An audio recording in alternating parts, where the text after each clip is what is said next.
चलिए आगे बढ़ते हैं और अब बात करते हैं यूक्रेन वॉर जोन की, जहां पर अमेरिका और नेटो विनाशक हथियार इकट्ठे कर रहे हैं और भड़का हुआ रूस यूक्रेन पर मिसाइलें बरसा रहा है। यूक्रेन को अमेरिका और नेटो से आधुनिक टैंक मिलने की खबर के बाद रूस ने यूक्रेन पर बड़े मिसाइल हमले किए हैं। इन हमलों में 12 से ज्यादा लोगों के मारे जाने की खबर है। वहीं दूसरी ओर यूक्रेन अब अमेरिका से एक F-16 जैसा आधुनिक लड़ाकू विमान मांग रहा है, जिससे वॉर जोन में वो और ज्यादा मजबूत हो सके। यूक्रेन को लेपर्ड जैसा घातक टैंक देने वाले जर्मनी ने तो इससे इनकार कर दिया है, लेकिन अमेरिका ने अगर यूक्रेन को F-16 लड़ाकू विमान दिया तो पुतिन के गुस्से का ज्वालामुखी फटना तय है।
यूक्रेन के हथियारों के भंडार में अमेरिका के अब्राम्स और जर्मनी के लेपर्ड 2 टैंकों के आने का ऐलान हो चुका है और इस ऐलान के साथ ही पुतिन का गुस्सा 7वें आसमान पर है। और जब पुतिन का गुस्सा 7वें आसमान पर होता है तो कीव समेत पूरे यूक्रेन वॉर जोन पर ऐसी ही मिसाइलें बरसती हैं। लेकिन अब इन हमलों को झेल रहे यूक्रेन ने अमेरिका से ऐसी डिमांड कर दी है जो पूरी हो गई तो पुतिन के गुस्से का परमाणु ज्वालामुखी भी फूट सकता है।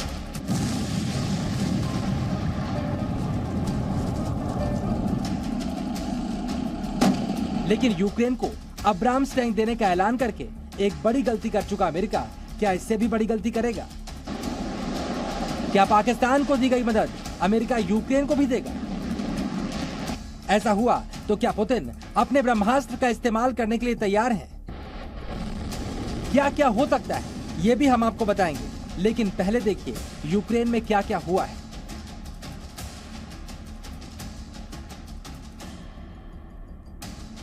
रूस ने बार बार अमेरिका और नेटो देशों को चेतावनी दी थी लक्ष्मण रेखा पार ना की जाए, लेकिन यूक्रेन को वॉर जोन में पिछड़ता हुआ देखकर अमेरिका और नेटो ने यूक्रेन को वो हथियार देने शुरू कर दिए जिन्हें दुनिया में सबसे ताकतवर कहा जाता है।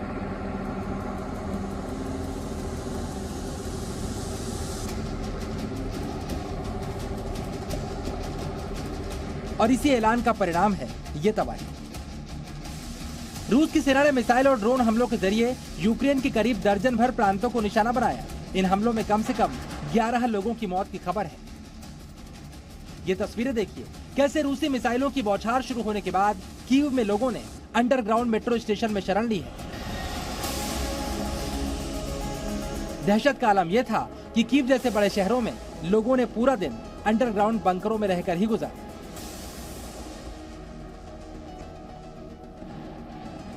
यूक्रेन का दावा है उसके शहरों में रूस की सेना ने लगभग 50 मिसाइलें दागी और अगर रॉकेट और ड्रोन अटैक संख्या को मिला लिया जाए तो 100 से ज्यादा हमले रूस की तरफ से किए गए हैं। 20 मिसाइलें तो राजधानी कीव में गिरी। इसके अलावा खिरसौन और वेलाखा समेत 11 इलाकों में मिसाइलें गिरी हैं। इनसे 35 इमारतें तबाह हो गई और 12 लोगों के मारे जाने की खबर है।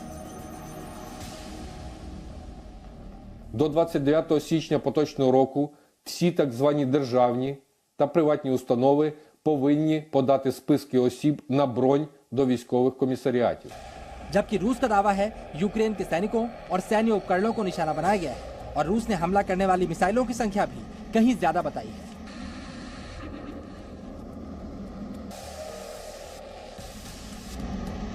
Оперативно-тактической авиации, ракетными войсками и артиллерией группировок войск Вооруженных сил Российской Федерации за сутки поражены 83 артиллерийских подразделения Вооруженных сил Украины на огневых позициях. इधर यूक्रेन दावा कर रहा है रूस ईरान के ड्रोन से भी यूक्रेन को निशाना बना रहा है। यूक्रेन के एयर डिफेंस सिस्टम से इन ड्रोन्स को गिराने का दावा भी किया जा रहा है, लेकिन दावों से अलग आप समझिए आखिरकार अचानक रूस के उबले हुए इस गुस्से की वजह क्या है।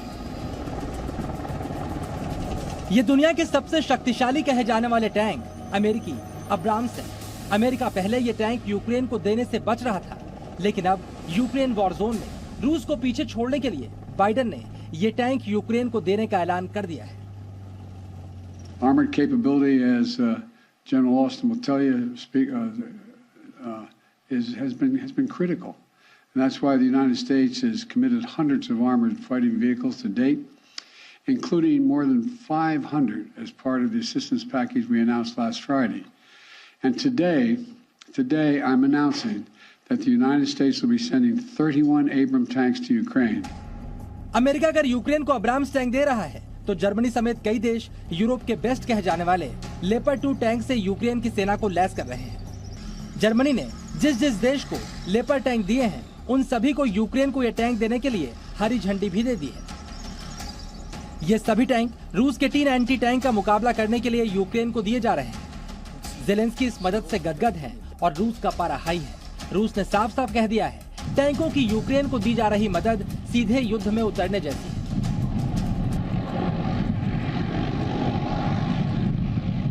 Образом не означает вовлеченность этих стран или альянса в боевые действия, которые происходят на Украине. Мы с этим категорически не согласны, и в Москве все, что делает и альянс, и упомянутая мной столица. इसका मतलब यह है कि रूस अब सीधे इन देशों को जवाब भी दे सकता है। ये टैंक अभी तक यूक्रेन में पहुंचे नहीं हैं। सबसे पहले मार्च तक ब्रिटेन के चैलेंजर 2 टैंक यूक्रेन को मिल सकते हैं। इसके बाद अब्राम्स और लेपर्ड टैंकों की ट्रेनिंग पूरी होने के बाद ये टैंक भी यूक्रेन को सौंपे जाएंगे। लेकिन इन टैंकों के अलावा अब यूक्रेन की तरफ से अमेरिका से ऐसी डिमांड की जा रही है जो नेटो और रूस की दुश्मनी को और ज्यादा गहरी कर सकती है। ये अमेरिका का घातक F-16 लड़ाकू विमान है जो अमेरिका ने पाकिस्तान को भी दे रखा है। अमेरिकी F-16 ताइवान की एयरफोर्स में भी शामिल है और अब यूक्रेन के ख्वाब भी अमेरिका से F-16 हासिल करने के हैं।